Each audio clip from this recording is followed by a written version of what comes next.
buscando, tengo hambre de ti, amén, de tu presencia, de tu palabra. Amén. Cierre sus ojos y haga una oración a Dios, pidiendo que Dios sacie nuestra vida, que Dios sacie nuestro corazón, que Dios sacie nuestra hambre espiritual.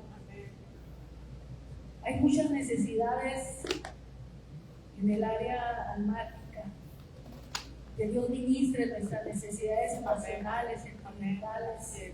Si tienes algún problema, alguna necesidad, alguna situación en tu corazón, una carga, una preocupación, un conflicto, un asunto no resuelto, pon ese asunto en las manos del Señor. Entrégaselo a Dios. Pídele que Él intervenga, que Él haga algo. Pero de la misma manera también dile: Señor, haz algo en mí. Haz algo en mí, en mi mente, en mi corazón, en mi espíritu, Señor, que no sea la misma persona, que algo en mí cambie el día de hoy, Señor. Dame más de ti, Señor. Toma más de mí y dame más de ti, Señor. Toma mi corazón, rendido a ti, Señor, y dame más de ti, de tu espíritu, de tu palabra, de tu presencia, de tu esencia, de tu unción, de tu conocimiento, Señor. Danos más de ti. Señor, no podemos recibir algo si tú no estás aquí, en esta casa, Señor, con tu gloria, Padre. Que tu espíritu, Señor, exponga el mensaje, la palabra, Señor, la interpretes, mi Señor, y la hagas entendible, Señor, a nuestro espíritu. Haznos entender, Señor, la palabra. Déjanos conocerte más, Señor, en la medida que estudiamos las Escrituras, y que nuestro espíritu, Señor, se llene, se sacie, se alimente, quiera más de ti, Señor. No nos conformamos, Señor, queremos más de ti. Si sabemos o si creemos que sabemos algo, no lo sabemos todo, no sabemos suficiente, necesitamos saber más. Si creemos conocerte, no te conocemos todavía lo suficiente, queremos conocerte más, Señor. Queremos más de ti, Señor, queremos más de ti, queremos más de ti, Señor. Abrimos nuestro corazón a ti, Señor. Por favor, mi Dios, quita toda carga y todo estorbo, Señor, que hubiera en el corazón, algún pecado no confesado, Señor, alguna situación, Señor, que a lo mejor el alma todavía se niega a soltar y entregarte. Dios, por encima de todo, muévete tú, Señor, y haznos libres, verdaderamente libres, Señor, con el poder de tu palabra, mi Rey, en el nombre precioso de Cristo Jesús. Amén. Aleluya. ¿Puede sentarse, por favor? Si de pronto mira que me quito y me pongo los lentes, es porque mis lentes nada más son para leer. Bueno, y yo quiero mirar y los veo borrosos. Entonces, por eso me los tengo que estar quitando y poniendo hasta que me adapte uno. O sea, ¿cómo se llama este mensaje, pastora? Bueno, como saben, la mayoría estamos estudiando o sacando, extrayendo predicaciones, mensajes del Evangelio de Juan. Así que le invito a que abra su Biblia en el Evangelio de Juan, en el capítulo 9, el capítulo que dimos lectura al inicio. Y del mismo capítulo estoy tratando de tomar una frase para llamar así al mensaje. Amén. Amén. Todo el capítulo 9 está enfocado a un solo asunto, a un solo caso. Es el caso de un ciego que Jesús nació. Y no cualquier ciego, era un ciego de nacimiento, nació ciego.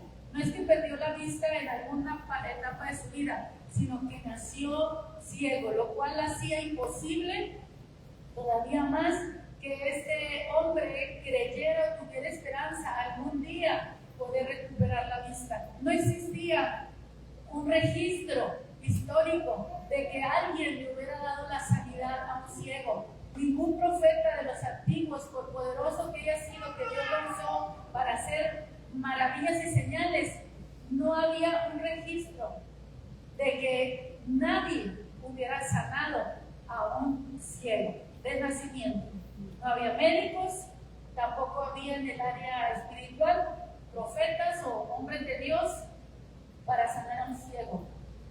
Tal vez se había creído eso es algo imposible completamente, pero nosotros vamos a ver este caso, lo vamos a analizar como un asunto que llamó mucho la atención en todo el pueblo, de tal manera que hasta se hizo un juicio para ver el caso del ciego que fue sanado.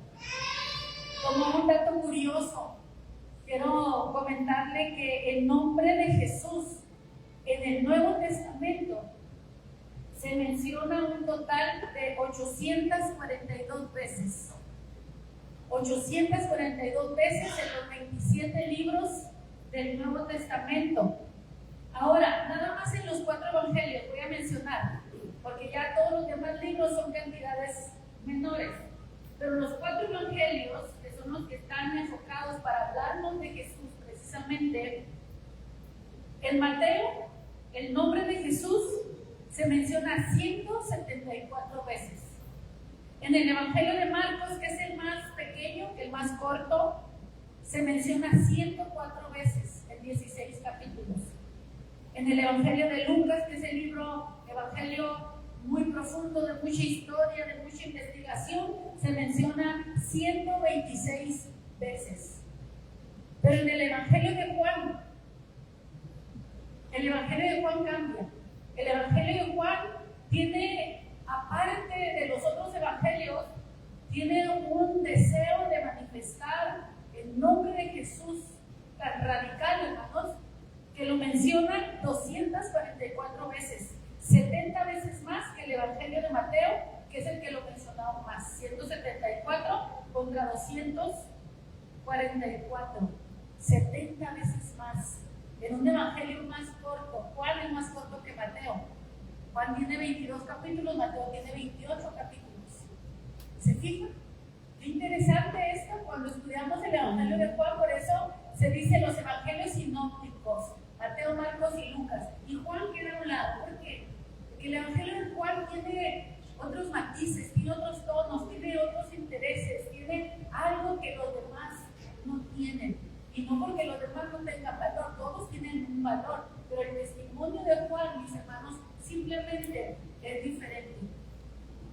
Y como les digo, nos lo deja ver en el momento en que el nombre de Jesús es nombrado 70 veces más que en el Evangelio de Mateo. De tal manera que entre los 4 evangelios se menciona 648 veces el nombre de Jesús, de 842.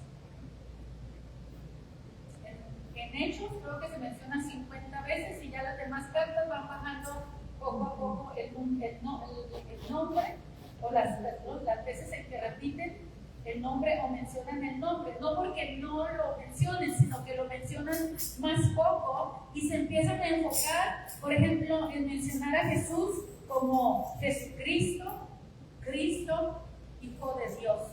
Así es como se le menciona también en las otras cartas, ¿no?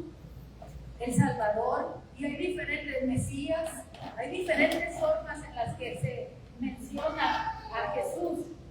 Ahora, este mensaje, mis hermanos, se llama aquel hombre que se llama Jesús, o el hombre que se llama Jesús. ¿Por qué hay 2 formas de este título? El hombre que se llama Jesús o aquel hombre que se llama Jesús, porque uno está conforme la Biblia, palabra de Dios para todos, la PDT, dice el hombre que se llama Jesús, mientras que nuestra Biblia Reina Valera dice aquel hombre que se llama Jesús.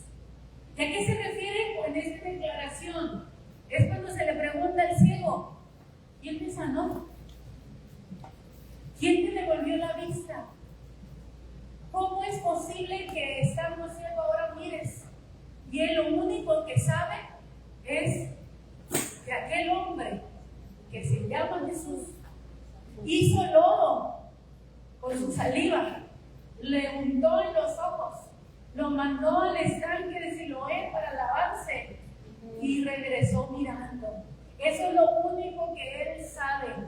En este capítulo nosotros podemos estudiar la teología del ciego, mis hermanos. Y un hombre que no podía ver, ahora mira. Y hace unas declaraciones que dejaba callados a los religiosos, a los fariseos. Hay una teología bien profunda, ¿no? Y él dice, ¿ustedes no saben quién es? David,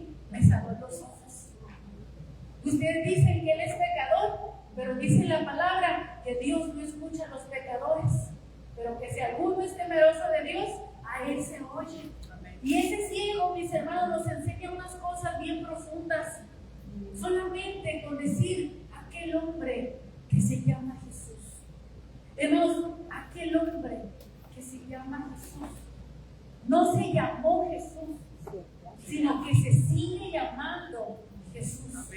Y como se sigue llamando Jesús, es capaz de hacer cosas que nadie ha visto, cosas que no están registradas, cosas que nadie esperaba que sucedieran. Ese Jesús todavía lo puede hacer. Amén. En este capítulo usted no va a mirar a un ciego desesperado gritando: Jesús, hijo de David, ten misericordia de mí. Aquí usted va a encontrar a un ciego que está anónimo, en silencio, callado, pero que atrajo la vista de Jesús. Y el versículo 1 dice que pasando Jesús vio a un ciego, a un hombre ciego de nacimiento. ¿Quién tomó la iniciativa? Jesús. Jesús vio. No es que Jesús escuchó a un ciego gritar pidiendo un milagro. Hermano, quiere decirle que había mitos, había estigmas, había, ¿cómo se llama esa otra palabra? Déjenme, no sé, prejuicios en base a los ciegos que nacían de nacimiento, o cualquier situación que no entendían, decían: es que debe de haber pecado, por eso está en esa situación. Jesús se detuvo, iba caminando, iba andando con sus discípulos, hermanos. Cuando de pronto se detiene y pues los discípulos se tienen que detener, si el Señor se detiene, los discípulos se tienen que detener. Y lo que Jesús mira, ellos también miraron. Qué importante, ¿no? Que los discípulos, caminando con Jesús, sepan detenerse cuando el Señor se detiene y sepan mirar lo que el Señor está mirando. Porque donde el Señor está mirando, allí hay algo que el Señor quiere hacer. Y el Señor se detuvo a mirar a un ciego de nacimiento. Pero pudo más el prejuicio. Y le hacen una pregunta al maestro: maestro o Señor, ¿cómo le dijeron? Le hacen la pregunta: Rabí, ¿quién pecó? ¿Quién pecó? ¿Se fija? ¿Quién pecó? Este era el prejuicio. ¿Quién pecó? ¿Este o sus padres para que hayan nacido ciego? Los papás probablemente pecaron y Dios los castigó con un hijo ciego.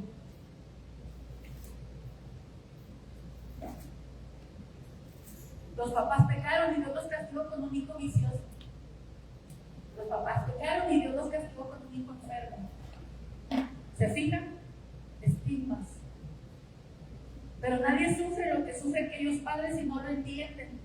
Pero el Señor sí lo entiende. Amén. El Señor sí sabe lo que sufren los padres que tienen a un hijo lisiado. Él estaba lisiado de la vista. Muchos tenemos hijos lisiados en diferentes formas. ¿Y sabes qué es lo tremendo, hermano? Que mientras el Señor se detiene a ver a un lisiado, ignora a muchos de los que están sanos. Amén. Para hacer misericordia con aquel hombre que está ciego, y para quitar estigmas, y para cambiar los prejuicios, la mentalidad en los hombres y en esa generación. Jesús respondió, mis hermanos, y les dijo: no pecó ese ni sus padres, sino para que las obras de Dios se manifestasen en él. Nosotros venimos de un capítulo, mis hermanos, donde el Señor le perdonó o le salvó la vida a una mujer pecadora que fue encontrada en adulterio y la querían apedrear, querían tentar a Jesús a ver qué decía, a ver si torcía las escrituras para entonces tener algo que hacer en contra de Jesús. Y Jesús, cuando esta mujer no es apedreada por los que no pudieron demostrar su inocencia, porque no es que no pudieran demostrar la culpabilidad de ella, sino que no podían demostrar su propia inocencia para matar a la mujer. Y como no pudieron demostrar su inocencia, entonces tuvieron que irse. ¿Se acuerdan? Lo veíamos la semana pasada. Nosotros entonces vemos a una mujer que fue perdonada, una pecadora que fue librada de la muerte. Pero ahora nosotros encontramos un caso en donde el Señor dice: este hombre no pecó. ¿Por qué lo acusan? ¿Por qué lanzan contra él piedras de prejuicio piedras de condenación, piedras de culpabilidad sobre él. Eres un ciego por causa de tu pecado o el de tus padres. Y el Señor viene y quita, mis hermanos, esto de la mente de los discípulos y de nosotros también lo tienen que hacer. Cuando leía esto, mis hermanos, pensaba sobre las dichosas maldiciones generacionales, ¿no? Si tus papás pecaron, pues tú vas a heredar el pecado de tus padres. Hay ciertas verdades y no todo lo podemos someter así, porque nosotros no sabemos qué verdaderamente hicieron nuestros padres mal para que nosotros pudiéramos recibir como herencia un pecado. Pero aquí el Señor dice, ni sus padres pecaron, ni él pecó. No es pecado de enfermedad. Ahora, ¿hay pecados que acarrean enfermedades? Sí. Porque Jesús mismo le dijo al otro ciego, ¿verdad? Que sanó. Creo que fue no me acuerdo. Dice, no peques más para que no te venga algo de Bethesda. Fue el paralítico de Bethesda. Que ahí también el Señor rompió mitos. Pero le dice, no peques más para que no te venga algo peor. ¿Hay enfermedades que pueden venir por pecado? Sí. Pero en este caso no era así. Y Jesús lo sabía. Miren, hermano, qué tremendo, qué declaración. Decir, sus padres no pecaron y este tampoco pecó. ¿Quién puede conocer el corazón de las personas para decir es inocente? Es inocente del cargo que se le está imputando.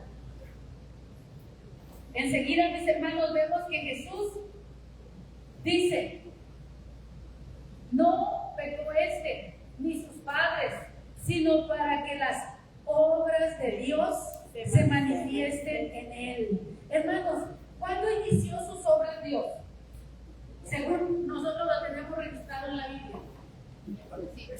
En la semana de la creación, nosotros vemos haciendo a Dios obras y todo lo que vemos es obra de Dios, la creación es obra de Dios. Nosotros construimos, edificamos, hacemos cosas con la obra de Dios. No inventamos nada, ¿sí? O no creamos nada, usamos lo creado. Entonces, Dios descansó un día y al siguiente día, ¿qué hizo Dios? Seguir trabajando. Jesús dijo, mis hermanos, en este mismo evangelio, Mateo 5:17, dice, mi Padre hasta hoy trabaja y yo trabajo. ¿Por qué quieren evitarme que sane? Y es que se enojaban con Jesús porque Jesús sanaba en sábado, sanaba en el día de reposo, en el día de descanso, que conforme la tradición judía no se podía hacer ningún trabajo y consideraban un trabajo sanar a un enfermo, no lo consideraban un milagro, una señal, una intervención divina, como diciendo, si Dios es el único que puede sanar a un ciego, eso no lo puede hacer un hombre. Dios no puede sanar ojos paralíticos y hacer tantas obras en sábado. ¿No puede Dios hacer en el sábado lo que Él quiera? ¿El Dios está sujeto a leyes de hombres? No. Así que, mis hermanos, Jesús dice esto en el versículo 4. Me es necesario hacer las obras del que me envió. Miren, primero dice, este está ciego, dice, ¿para qué? Para que las obras de Dios se manifiesten en él. El poder de Dios se va a manifestar en él. En la creación, Dios hizo cosas que no existían. ¿Existía el sol y la luna antes de ser hechos? No. ¿Existía algo? No. Todo fue creado desde el momento en que Dios lo hizo. Ahora, ¿existía la posibilidad de que un nacido ciego sanara? No. Pero Dios haría algo nuevo. Algo que no había sido hecho. Miren, busquen su Biblia, Isaías 43:9.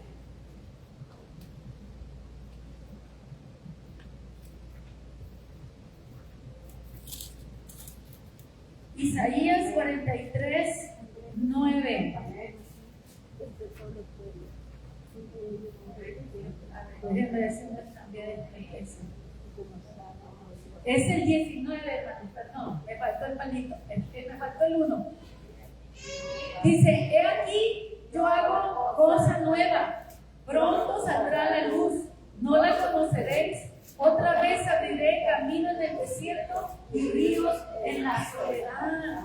Miren, pero desde el versículo 16 dice, así dice Jehová, el que abre camino en el mar y sendas en las aguas impetuosas, el que saca el carro y caballo y ejército y fuerzas y caen juntamente para no levantarse, fenecen como pabilo que han apagados. Y hace referencia a cuando se abrió el mar rojo y el ejército de Faraón, hermanos, quedó atrapado en el mar y Dios cerró las aguas y no pudieron salir de ahí.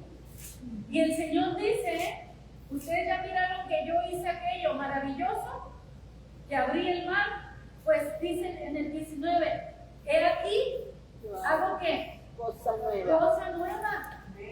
Si fue nuevo y maravilloso el que el Señor abriera el mar por medio de la mano de Moisés, el Señor dice, miren el versículo 18, dice, no os acordéis de las cosas pasadas, ni traigáis a memoria las cosas antiguas.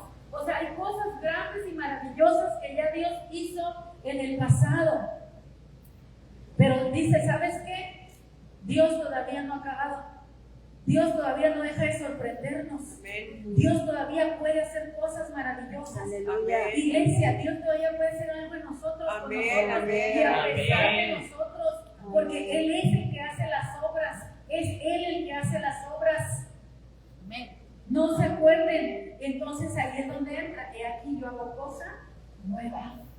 Y dice, pronto saldrá a la luz. Esto lo dijo Jehová de los ejércitos. Ahora yo quiero que usted vea lo que dice Jesucristo en Apocalipsis 21:9. Apocalipsis 21:5. Y el que estaba sentado en el trono. Y el que estaba sentado en el trono dijo, he aquí, yo hago nuevas todas las cosas. Y está hablando, hermanos, de la creación y de todo, hermanos. Yo hago nuevo cielo nuevo y tierra nueva. ¿No podrá ser nuevo tu corazón?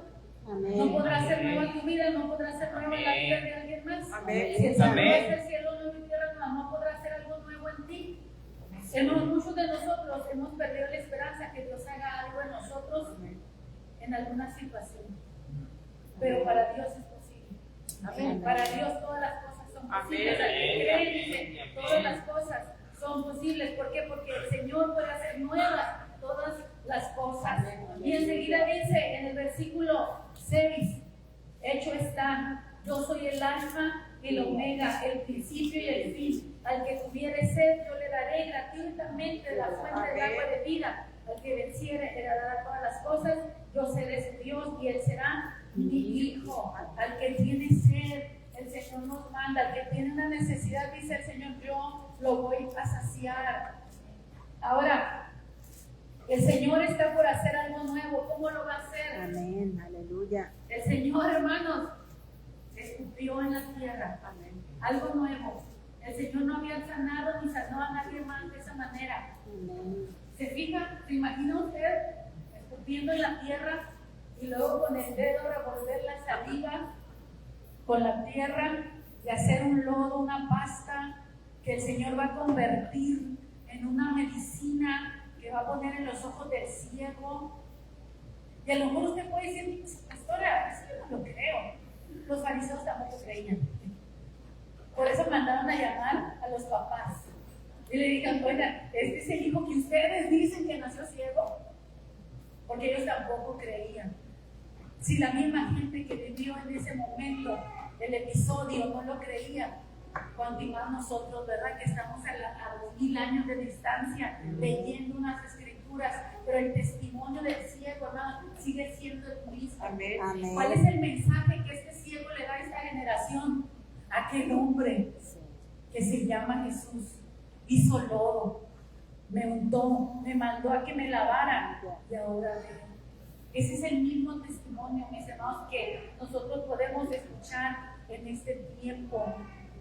Jesús, hermanos, les dijo, entre tanto, voy a regresar a Mateo 9, es necesario hacer las obras que el Padre me envió. Entre tanto que dure el día, la noche viene cuando nadie puede trabajar. Entre tanto que estoy en el mundo, luz soy del mundo. Y habiendo dicho esto, hermanos, escupió en tierra, hizo lodo con la saliva, untó el lodo en los ojos del ciego y le dijo: ve a lavarte en el estanque de Siloé, que significa enviado. Fue entonces, miren la obediencia del ciego, hermanos. ¿Qué tal que hubiera dicho? Pues él no podía ver, pero ¿cómo cree Jesús que me voy a sanar con esto si nací ciego? Pero él obedeció. Él fue, se lavó, y cuando se lavó, dice que él empezó a mirar y regresó mirando. Cuando venía de regreso, mis hermanos, ¿lo miraron quiénes? En el versículo 8, ¿quiénes lo miraron? Vecinos. Y los vecinos nos conocen, ¿verdad? Hay hermanos, hay vecinos que tenemos, que miramos por la celosía, ¿cómo dicen? Por entre las ventanas, ¿verdad? Sabemos todo lo que pasa en la casa del vecino, a qué hora entra, a qué hora sale, qué compran, qué no compran, cuándo les llega estafeta, cuándo llega un niño con una pizza, y todo eso, hermanos. Los vecinos saben. Los vecinos son los principales testigos. ¿Qué negocio tienen que hacer aquí estos testigos? ¿Por qué está anunciado? Hubo vecinos. ¿Por qué Juan dijo hubo vecinos? Porque había testigos.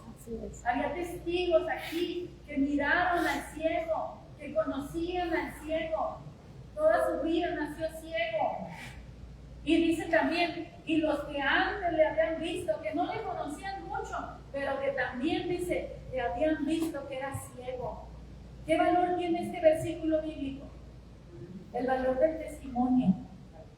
El valor del testimonio ocular, hermanos, de gente cercana, próxima, que por mucho tiempo, por años, conocían a este hombre y que había nacido ciego. Y entre ellos, entre los testigos, se decían a sí mismos: ¿no es este el que se sentaba y mendigaba? Lo conocían hasta por el que estaba ahí afuera de la copa y de la ley, allá en la cachanía, allí en algún lugar, en una esquina, parado, sentado, viviendo. Todo el mundo lo conocía. Sabían quién él era. Y dice, mendigaba, pedía dinero, o se hacía pasar por ciego para que le dieran dinero. No, ¿verdad? No, este nació ciego, era un ciego verdadero. Unos decían, él es, y otros, a él se parece. Pero ¿qué decía él? Yo soy, no me reconocen, yo soy el que estaba ciego. Y le dijeron, aquí empieza el interrogatorio, mis hermanos. Hay 8 preguntas a partir de este momento, no las que le hicieron a Jesús, sino las que le empiezan a hacer al ciego. Y en base al caso del ciego, una de las preguntas, sí son 2, para su papá, para sus padres. La primera pregunta, ¿cómo te fueron abiertos los ojos? Y él respondió, ¿cómo respondió? Aquel hombre que se llama Jesús hizo lodo, me untó los ojos y me dijo, ve al Siloé y lávate. Y fui y me lavé y recibí la vista. Entonces la segunda pregunta, ¿dónde está él? No lo sé. Ahora, antes de continuar, había una ley para este tiempo ya.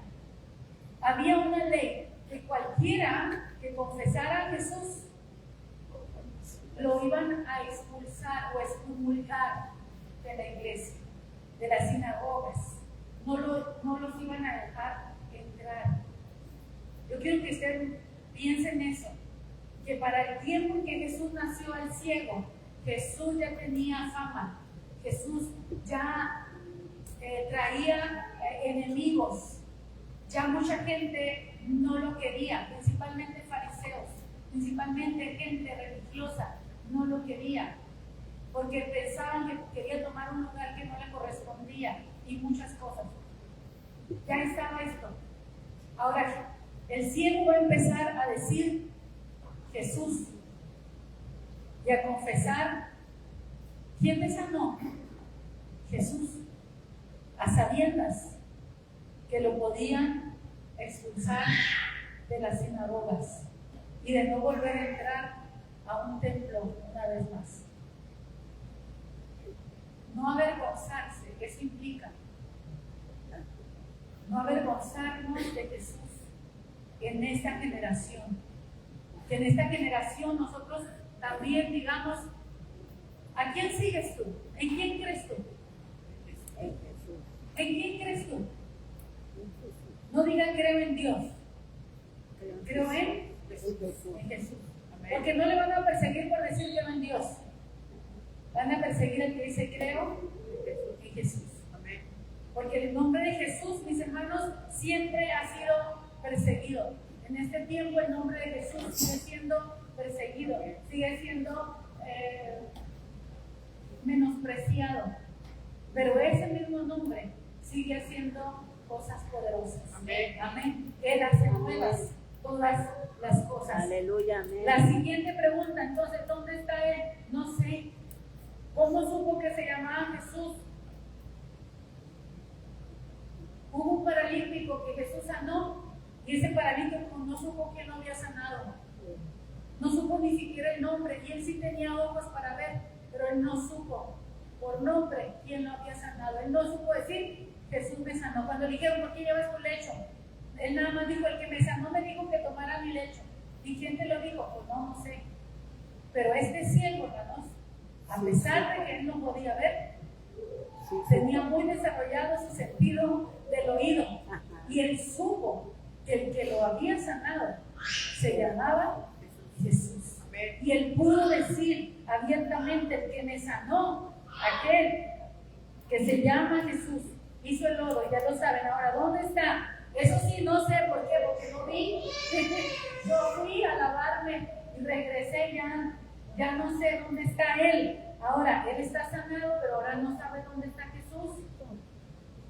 Y esto nos habla, hermanos, de cómo Dios muchas veces obra en nuestras vidas, pero no sabemos dónde está Él. Todavía no hemos tenido un encuentro con Él de manera que lo conozcamos, que lo podamos discernir, que digamos, esta es obra de Jesús, este es Jesús. Ahora, llevaron ante los fariseos al que había sido ciego. Miren cómo lo van a cuestionar. ¿Por qué ante los fariseos? ¿Cuál era el problema? Que un ciego hubiera recibido la vista. ¿Qué pecado cometió? ¿Qué delito cometió? En vez de celebrarlo, en vez de festejar, en vez de estar alegre, porque el ciego de toda su vida ahora tiene vista. ¿O no nos daría gusto, hermanos, mirar a un lisiado que se levante? Amén. Hermanos, el espíritu religioso no hace más que decir, a lo mejor el diablo lo sanó.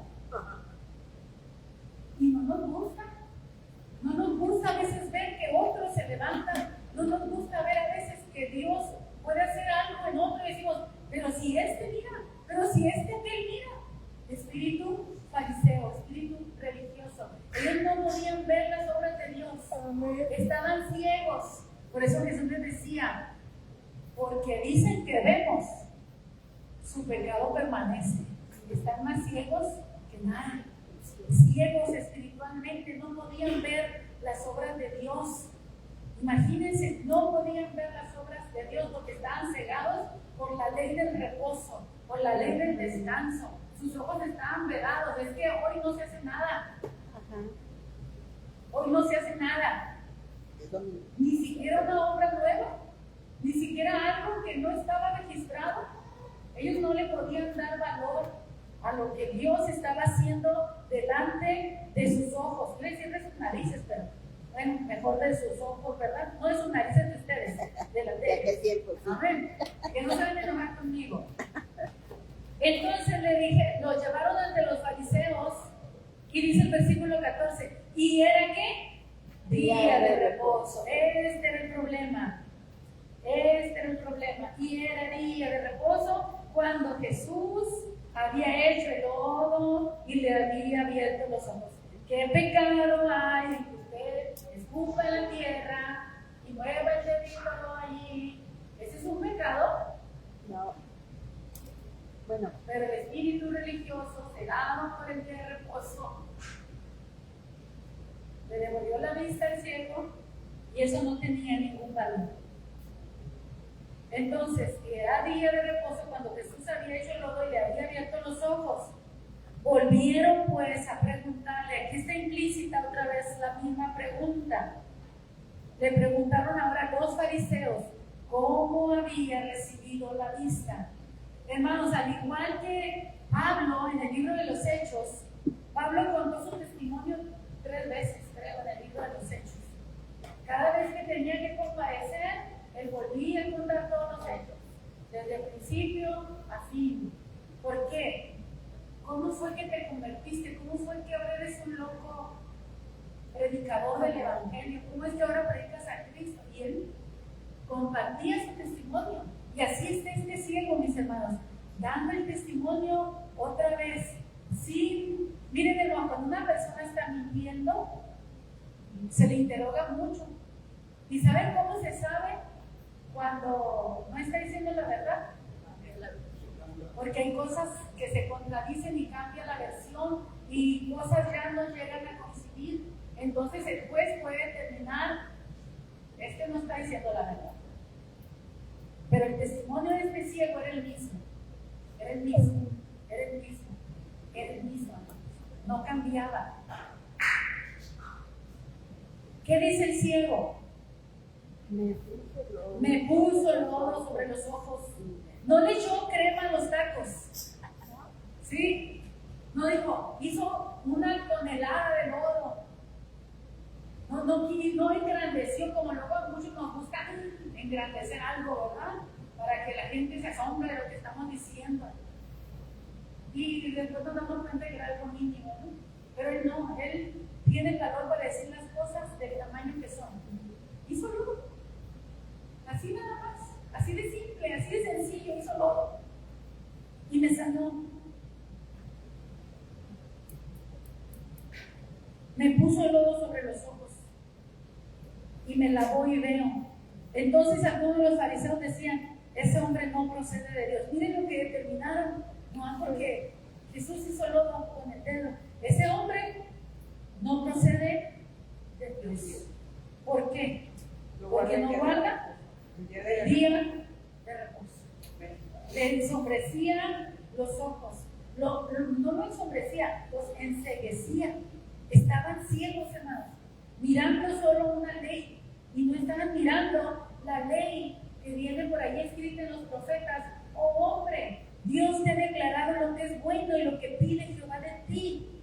Solamente, ¿qué nos dice? ¿Quién se acuerda de ese texto? Amar, misericordia, humillarte ante tu Dios. Y uno más que no me acuerdo, pero son 3 cosas. Hacer justicia, amar misericordia y humillarte ante tu Dios. Hermanos, dice, por guardar leyes secas, se olvidan de lo principal. Y ellos se habían olvidado de lo principal, que era la ley de la misericordia, la ley de la justicia, mis hermanos. Gozarse con que al ciego, por fin, después de tantos años de vida, se le hizo justicia. Por fin de tanta miseria, tener que mendigar porque no voy a trabajar, por fin Dios le hizo misericordia y justicia. Pero no, la venta no nos dejaba ver. Hermano, cuando algo no nos deja gozarnos con lo que otros están gozando, que es sano, que es bueno, el problema no es la otra persona. El problema soy yo. Sí, mi corazón está gobernado por leyes anti misericordia y ante justicia, anti Dios, porque esas leyes son de Dios. Así que dicen, no, este hombre no procede de Dios porque no guarda el día de reposo. Pero otros decían, se cuestionaban, estaban tratando de sacar conclusiones. ¿Cómo puede un hombre pecador hacer estas señales? ¿Pero cómo va a ser posible? Lo asociaban. Miren qué importante, hermano, es cuestionar. Cuestionarte lo que los fariseos dijeron. Qué importante es no dejarse llevar por ese espíritu, sino cuestionarlo. ¿Cómo puede un hombre pecador hacer estas señales? Si Jesús fuera un hombre pecador, Él no hubiera hecho eso que hizo. Están pensando, están sacando conclusiones, no se están yendo con la manada, ¿sí? No están yendo en bola, en un solo pensamiento. Lo que diga Él, digo yo. Ay, hermano, qué terrible que no tengas palabra propia. Hermano, se lo digo de corazón, hermano. A veces vemos estas cosas. Lo que diga Él, yo voy a decir. ¿Por qué? Porque tienen miedo a contradecir.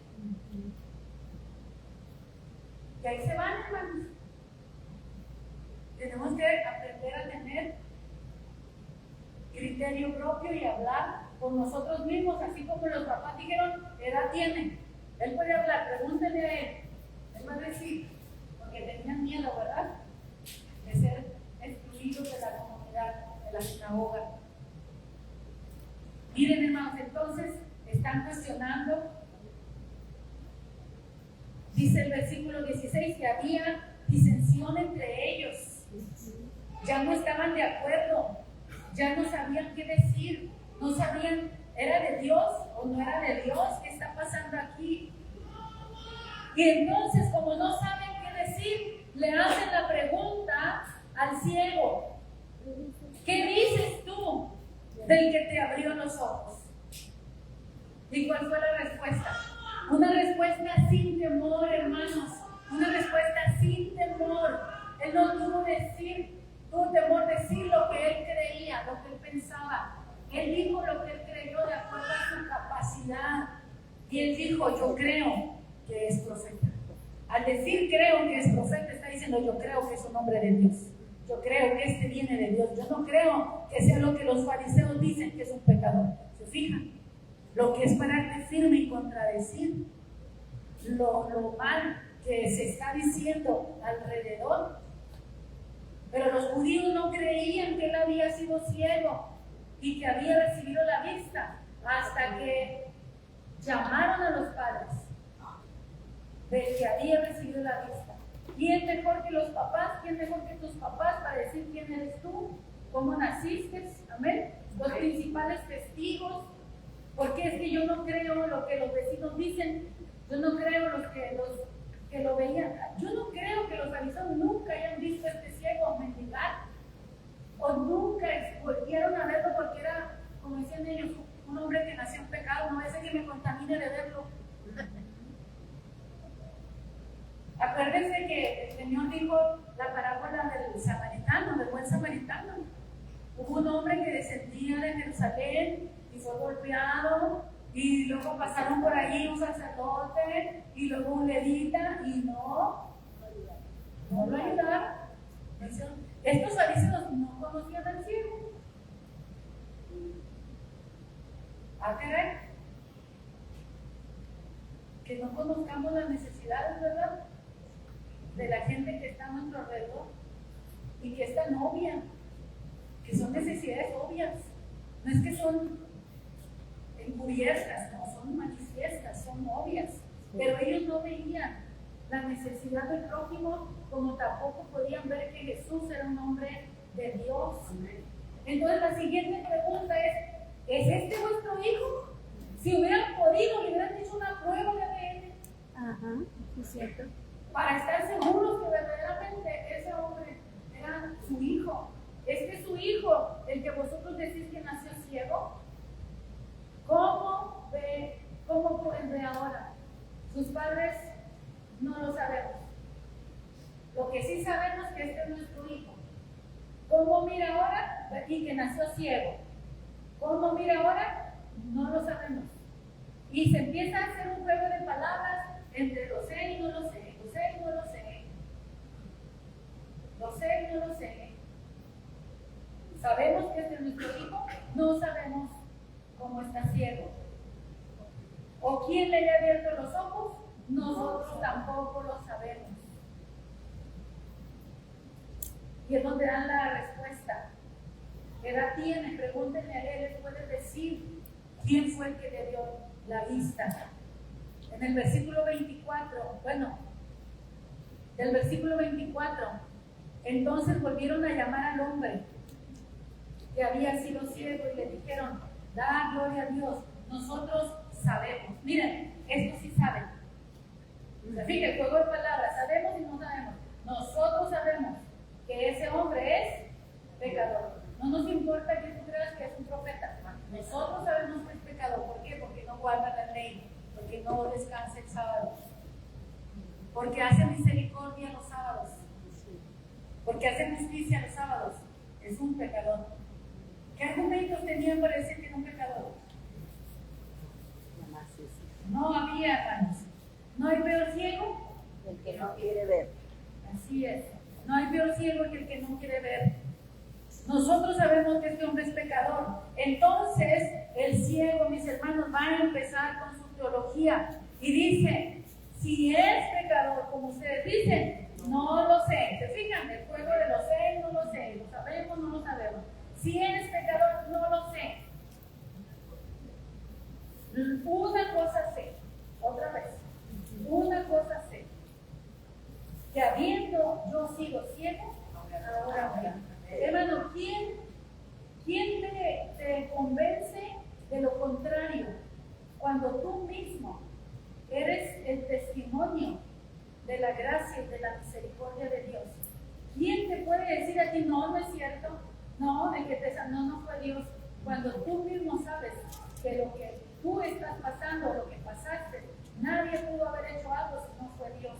Amén. Y por eso él dice, si algo yo sí sé, que habiendo sido ciego, ahora veo. Y le volvieron a decir, ¿qué te hizo? ¿Cómo te abrió los ojos? Otra vez preguntas sobre lo mismo. Y aquí como que ya le llenaron el buche de piedritas al ciego. Y él les dice, y él le respondió, ya se los he dicho, y no lo quieren oír.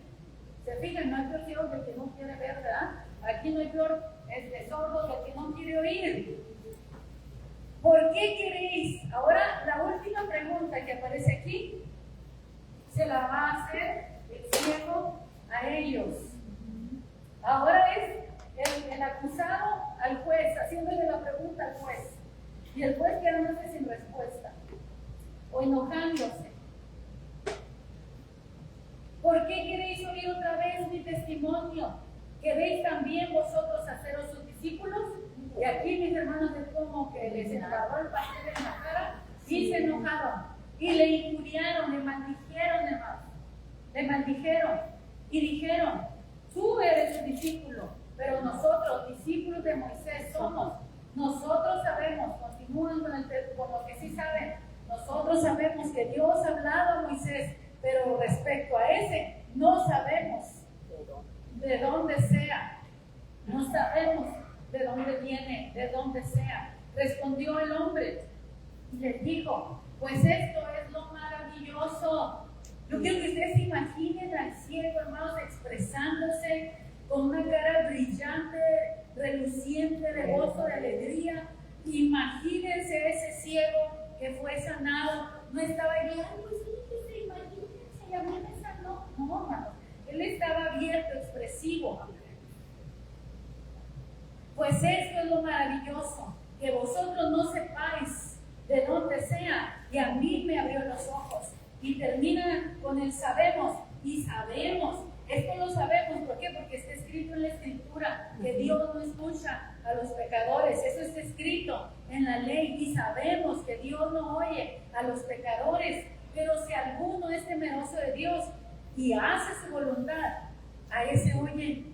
Desde el principio no se ha oído decir que alguno abriese los ojos de uno que nació ciego. Si éste no viniera de Dios, nada podría hacer. Y su alegata, mis hermanos, o su defensa, provocó una respuesta definitiva de parte de sus acusadores. En el versículo 34 dice: y respondieron y le dijeron: tú naciste del todo en pecado y nos enseñas a nosotros que somos los santos del pueblo. Y lo expulsaron. Terminó excomulgado. Lo expulsaron. ¿Por qué? Porque él se mantuvo firme en decirle a las leyes, a las autoridades, lo que él creía acerca de Jesús. Voy a terminar, hermanos, con este comentario. Está interesante, termina de leer si quieren en su casa. Hace unos 15 días, aproximadamente, el 11 de septiembre, hermanos, se dio muerte a un hombre de Dios, Charlie Clark. ¿Charlie qué? Que me van a pedir. Kirk. Charlie Kirk. Se apellidaba esto. 31 años, un defensor de los derechos, sí, de las personas. Un hombre que defendía y abiertamente hablaba de Cristo, abiertamente defendía las Escrituras, hablaba de la muerte y la resurrección de Cristo, hablaba de la encarnación virginal de Cristo, no tenía temor, no se avergonzaba pararse ante multitudes en las universidades de Estados Unidos, hermanos.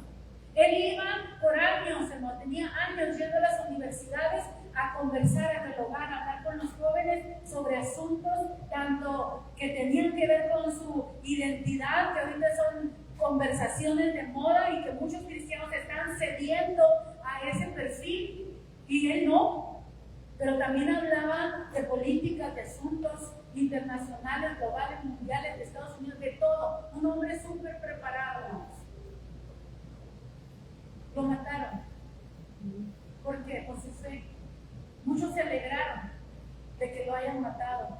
Decían que era hora, qué bueno, porque le deseaban la muerte. ¿Por qué? Porque él hablaba la verdad, porque él decía la verdad. Lo mataron en una universidad, haciendo lo que le gustaba hacer, defendiendo el Evangelio, hablando de Cristo, tratando de guiar una generación a la santidad, a la castidad. ¿Se imagina, hermanos, que entre usted hablarle a universitarios y hablarle de la castidad, de la pureza sexual, para que no tengan que salir embarazadas las mujeres y que practiquen abortos? Todas esas conversaciones él las hablaba, mis hermanos. Él no se avergonzaba de su fe y de confrontar todas estas cosas.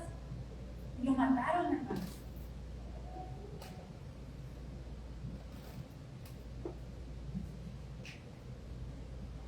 ¿Qué le diría este ciego a esta generación? Que mirando no quieren ver, que oyendo no quieren oír. Y prefieren excomulgar, prefieren matar, que seguir oyendo. Así es. Callar la verdad, en vez de reconocer que estamos en un error. ¿Qué nos diría este ciego a esta generación? Aquel hombre que se llama Jesús sigue queriendo tener misericordia de esta generación, de los ciegos que hay en esta generación. Amén. Y de pronto el Señor se para y mira a alguno de nosotros que estábamos ciegos y tiene misericordia de nosotros que nacimos ciegos por el pecado. Tiene misericordia, mis hermanos, y nos lava no con lodo ya, no con saliva ya, sino con su sangre preciosa. Nos lava y nos limpia de pecado, nos quita toda culpa, nos limpia, nos santifica, hace cosa nueva. Amén. Ese es Jesús. Amén. Hermanos, no nos avergoncemos en esta generación de creer en Jesús y de confesar a Jesucristo. Amén. Hermanos, hay gente que te va a tratar de humillar para avergonzarte, que sientas vergüenza decir que eres cristiano. Pero este ciego no se avergonzó. Este ciego no se avergonzó. Se mantuvo firme y enseguida, después de su testimonio, Jesús le sale al encuentro y se revela a él. Y ahí ustedes terminen el capítulo. Yo ya voy a terminar con el mensaje. Ya me entendí bastante. Yo creo que ya dije lo que tenía que decir. Amén. Pero yo quiero cerrar con esto, vamos. el hecho de mantenerte firme en tu posición, en lo que crees, hará que otros te sigan las huellas. Hará que otros digan, yo también voy a confesar mi fe, no me voy a avergonzar. ¿Sabe usted cuántos miles y miles y miles ahorita de jóvenes en Estados Unidos han sido inspirados, hermanos, por la muerte Gloria a Dios. de este joven? Amén. Y dicen, ahora yo quiero también ser como este joven que mataron por su fe. No me voy a avergonzar. Hermanos, eso es lo que trae un avivamiento. Amén. Cuando la gente dice, voy a manifestar mi fe, no me voy a avergonzar, no me voy a intimidar. Te van a excomulgar acá, pero acá las puertas se te van a abrir. Gloria a Dios. A él lo excomulgaron del templo o de la sinagoga, pero acá Jesús lo estaba recibiendo con los brazos abiertos. Amén, aleluya. Médicamente, Gracias, hermanos, Jesús. médicamente se ha comprobado que este joven Charlie murió instantáneamente. No, ni siquiera sintió el balazo, ni siquiera sintió el dolor. Amén. Instantáneamente. Fue como un parpadear, como un cerrar los ojos aquí Y y lo abrir sabemos. con Con el Jesús. Señor. Amén. Clínicamente, médicamente, hermanos. Le dijeron a la esposa, tu esposo No sufrió. no murió en el sentido de que sufrió la muerte. Es como si parpadeó, cerró los ojos aquí para abrirlos de los lados. Amén. Esa justicia, esa misericordia de Dios con ese hombre. No lo mataron solamente porque el diablo triunfó. No, hermanos. Fue una muerte permitida por Dios. Amén. Porque sabe, hermanos, que cuando una semilla de Dios es sembrada, también se levanta una cosecha de Dios. Aleluya. Amén. Cuando Cristo fue sembrado, hermanos, se levantó una cosecha de salvación que somos nosotros. Aleluya. Amén. Y lo mismo cuando Esteban, cuando los hombres de Dios, aun cuando Pablo estaba en la cárcel, decía que muchos predicaban a Cristo nomás por llevarle la contra. Pero lo importante es que muchos se alientan y predican a causa de mis prisiones, se inspiran, que yo estoy sufriendo y ellos en libertad salen y predican el Evangelio. Aleluya. No necesitamos testimonios que inspiren. Amén. ¿Quién de nosotros se tiene que morir para inspirarnos? ¿Quién de nosotros se tiene que morir para que te inspires? En Estados Unidos ahorita hay una inspiración en una generación grande. Amén. ¿Por qué? Porque alguien murió, alguien que no merecía morir, alguien que era justo, alguien que era, hermanos, noble, un cristiano verdadero. Su esposa, hermanos, perdonó públicamente Amén. al asesino. Sí. En medio de su dolor, hermanos, ella puede decir, perdono a ese hombre. ¿Qué semilla tiene que ser plantada para que se levante una cosecha? Hermanos, estamos en los últimos tiempos. Estamos viviendo tiempos críticos. Y la iglesia, hermanos, dormida, ¿qué la va a despertar? Apenas así unas cachetadas guajoloteras, como dicen, algo que Dios permita, que nos sacuda la conciencia. Por eso hago la pregunta, ¿quién de nosotros? Y no cualquiera, sino el más justo de nosotros, el más limpio, el más puro, el más recto, el más íntegro. Imagínate.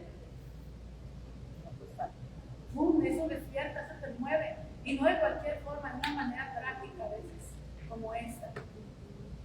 ¿Qué necesita hacer el Señor, hermano, para que nosotros nos levantemos, nos despertemos y empecemos a vivir como cristianos y no avergonzarnos del testimonio de Cristo? ¿Qué mensaje le da este ciego a esta generación?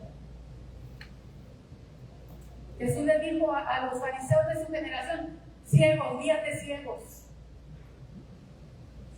Todos van a caer en el mismo pozo. ¿Qué nos diría el ciego a esta generación? Aquel hombre Que se llama Jesús. del que te da vergüenza decir que eres cristiano, ese hombre me sanó. Amén.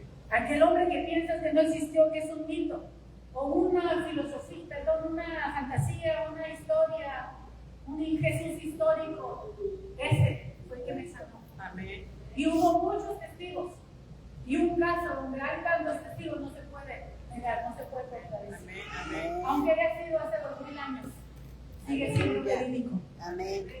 Ese ciego, ¿qué te dice hoy a ti? ¿Qué te dice un ciego? Con Jesús todo es posible. ¿Qué te dice un ciego que el Señor le dio la vista? A ti que no quieres ver, a ti que no quieres oír, a ti que no te quieres rendir, a ti que no quieres doblar las manos, a ti que quieres mantenerte en tu postura farisea. Yo creo lo que creo tú. Puedes creer lo que quieras. Dios no nos obliga Amén. a pensar diferente. Déjenme acordarme de esta frase.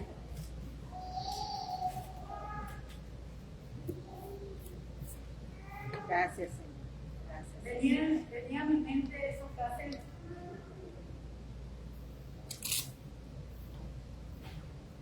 Tengo derecho a conocer la verdad. Tenemos derecho a conocer la verdad. Pero escuchándola, todavía tienes la libertad de rechazarla.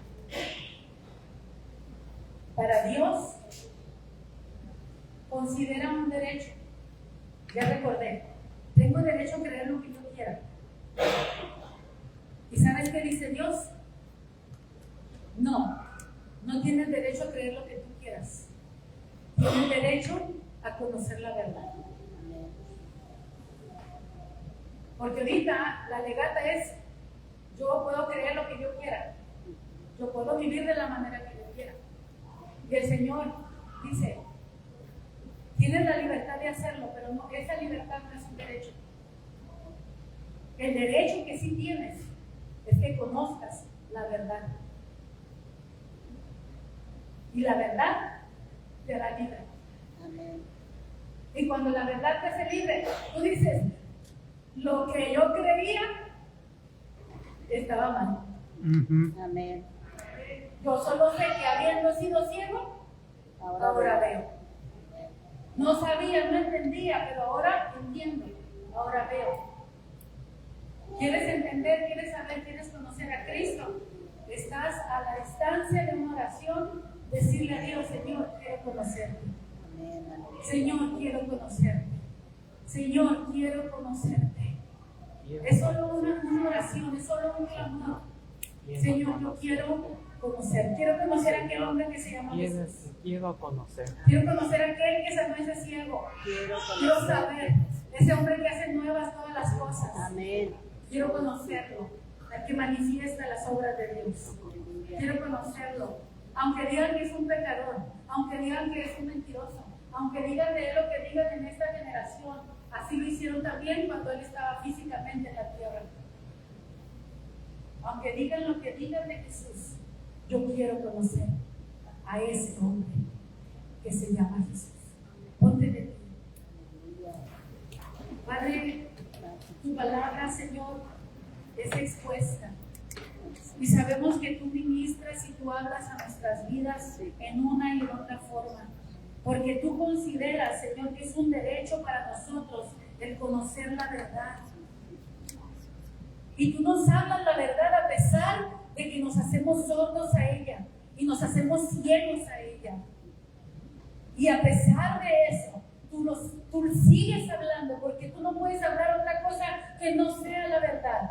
Y porque tú sabes que la verdad es lo único que nos puede dar la vista espiritual. Así como lo hizo también en el físico de aquel hombre. Pero más importante es todavía que lo físico, es poder tener la vista espiritual para poder mirar a aquel que hizo los cielos y la tierra, haciendo maravillas, haciendo prodigios, entregando su vida por amor, y no lo pudieron ver por causa de su ceguera, de su sordera espiritual.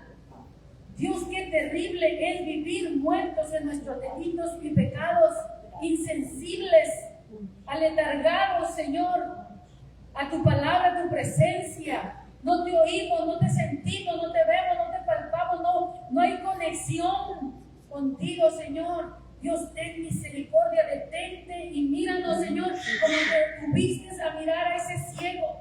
Detente, Señor, y míranos, Señor. Y mira, Señor, por favor,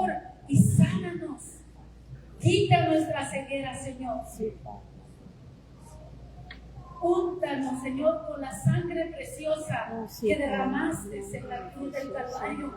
Sí. Si tú quieres un cambio en tu vida, tú dile a Dios allí en tu corazón. Dile, Señor, limpia mi pecado. Quítame la venda de los ojos. Abre mis oídos que pueda oír. Abre mis ojos que pueda ver. Haz sensible mi corazón a tu presencia. Si tú abres la puerta, si tú abres la puerta, Él entrará. Pero Él necesita que tú abras la puerta. Él necesita que tú te dispongas. Él necesita que tú le digas, sí, Señor. Sí, Señor. Creo en ti, Jesús. Entra a mi vida, entra a mi corazón. Haz nuevas todas las cosas. Cambia mi vida, transfórmala, Señor. Ayúdame. No quiero morir en mis delitos y en mis pecados. Permíteme morir, Señor, vestido de la justicia de Cristo, de su santidad y de su verdad. Padre, gracias. Yo sé que tu palabra, Señor, no volverá vacía, que tu palabra hará todo lo que tiene que hacer en cada uno de nosotros, Señor. Cumple tu propósito, Señor. Sí, Señor. Cumple tu propósito para el cual hoy nos has hablado. Yo bendigo a tu pueblo, bendigo a tu iglesia, a aquellos que han oído, Señor, con un corazón y oído a ti. Señor, gracias, porque tu palabra no volverá vacía. Gracias, Señor. Gracias, Jesús, por amarnos tanto. Danos ese valor para testificar de ti, Señor, y no avergonzarnos de ti en medio de esta generación. Aquellos, Señor, que como el ciego también tenemos un testimonio personal que dar y decir, yo solo sé que mi vida era de esta manera antes, pero ahora es así, porque el Señor me transformó, el Señor me cambió, el Señor me levantó, el Señor me libertó, el Señor hizo algo en mí. Y ese es nuestro testimonio para esta generación. Gracias, Señor. Gracias, Dios. Danos valor para seguir testificando de ti. Tal vez, Señora, todavía alguno escuche, Señor, y sea salvo. En el nombre de Jesús. Amén. Amén. Gracias, Señor. Dios es bueno. Amén. Para siempre su misericordia. Aleluya.